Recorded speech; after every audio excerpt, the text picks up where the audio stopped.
Yeah, so spoiler warning, and then again, we're only going to be spoiling this game. We're not going to really get into part 2 spoilers, but this will be what we think it might come next week, slash if there's anything spoilery that we wanted to talk about from this last episode. But this is your final warning. If you don't want to hear it, get the fuck out of here. All right, what are your thoughts, buddy? All right, so I'm definitely thinking majority, if not all of this episode is going to take place in Wyoming. Okay. I do think we're going to get a flash forward. Okay. I'm going to get a cut forward.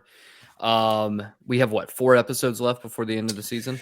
We have 6, 7, 8, 4 9 episodes. Yep. 6, 7, Okay. 8, 9. So it makes sense to me that this next episode takes place almost exclusively in Wyoming and sets up potentially, hear me out, potentially the episode ends with them being in Denver or not in Denver, but like wherever they're going to be where Joel gets injured. Hear out my thought process. I think you're absolutely right. Let's Because listen I to it. think it makes sense. What we can do is if they injure Joel, then what we do is the next episode, we don't even see Joel until the very end. Yeah. And it's going to be it's going to be the Left Behind DLC flashback where we get like all of Ellie's backstory. Yep. I think so. Then we get like 5 minutes at the very end with everyone there being like, essentially being like, okay, like Joel, like we get a cut to Joel. Everyone's like, shit, Joel's probably dead. We get an entire flashback. We cut to Joel like laying there and Ellie is there. And we get like the setup, the primer for the episode with David. And I think that episode leads into the finale. So I think that's what happens. But I think a good portion of this, if not like 80% of this episode, is going to take place in Wyoming with Tommy.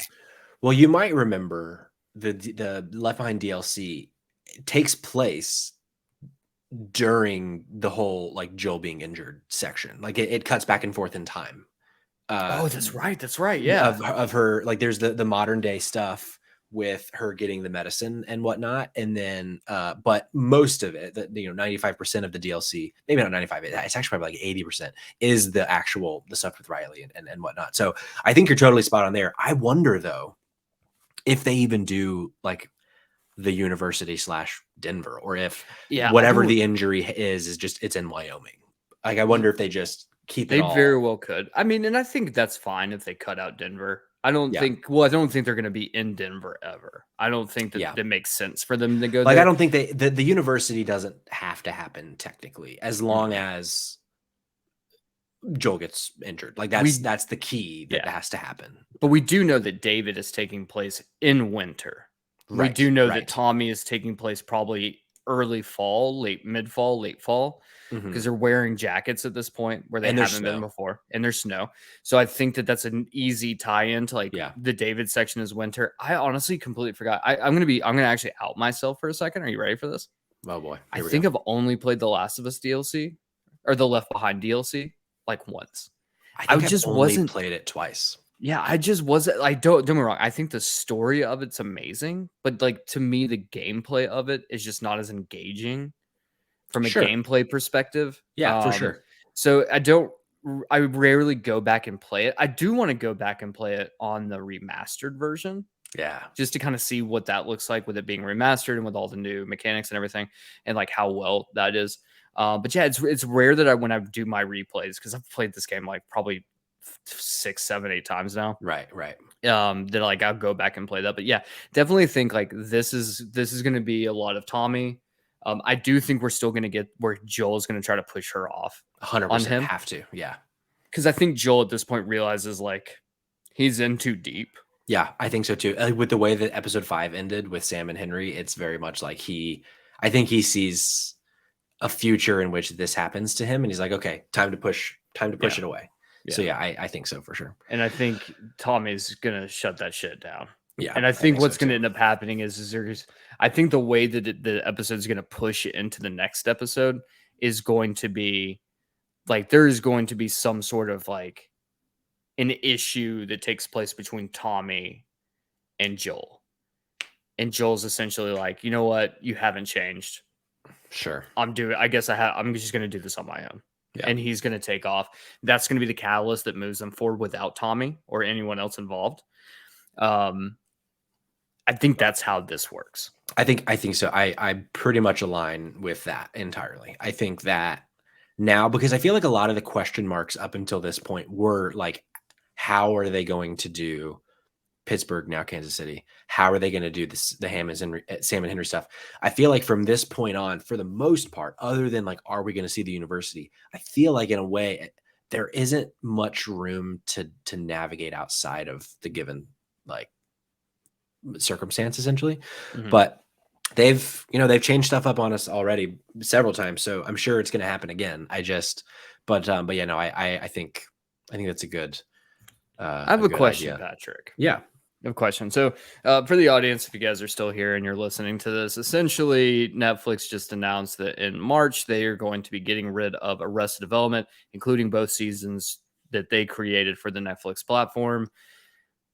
Those do not exist on physical media anymore, or they don't exist on physical media at all. So you can literally at this point, once this is gone, unless someone picks up those 2 seasons, which I don't know how that's physically going to be possible with the way contracts and all this shit works, these 2 seasons presumably will be lost to time.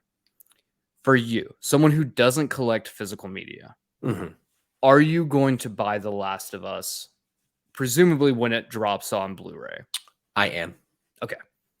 I actually was thinking about that. It's funny that you asked that question because I had this exact thought after the Arrested Development thing. Like when you sent that to me, I was like, because I bought years ago as they were coming out, the first few seasons of Game of Thrones, because I wasn't normally a physical media guy, but I loved those first several seasons so much that I bought them. And I've kind of gotten to the point now where I only buy physical media if I really care about it.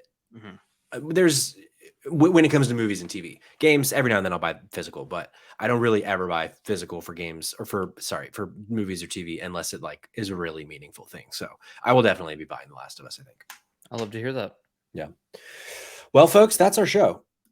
It was a long one, but it's episode 69. You know what I'm saying?